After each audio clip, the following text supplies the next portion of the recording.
আমরা এসআইআর এর পরবর্তী সময়ে দেখেছি যাদের নাম ভোটার তালিকা থেকে স্থায়ীভাবে বাদ গেছে এমন লক্ষ লক্ষ ভোটার তালিকায় নাম না থাকা ব্যক্তিগণ বিগত সরকারের লক্ষ্মী ভান্ডার সহ নানা সামাজিক প্রকল্প কেন্দ্র এবং রাজ্যের সুযোগ পাচ্ছিলেন।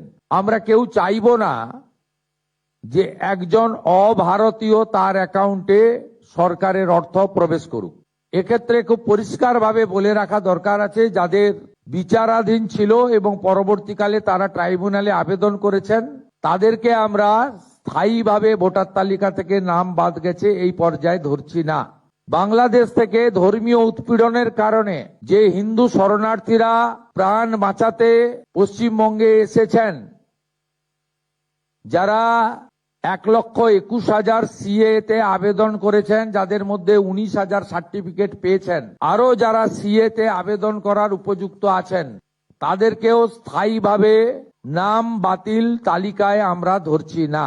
এর বাইরে যারা রয়েছেন অভারতীয়, অবৈধ অনুপ্রবেশকারী, বয়স বাড়িয়ে বয়স কমিয়ে যে ফর্ম ফিল আপ এবং ভেরিফিকেশনে তারা সুযোগ পাচ্ছেন না, পাবেন না, পাওয়া উচিত নয়।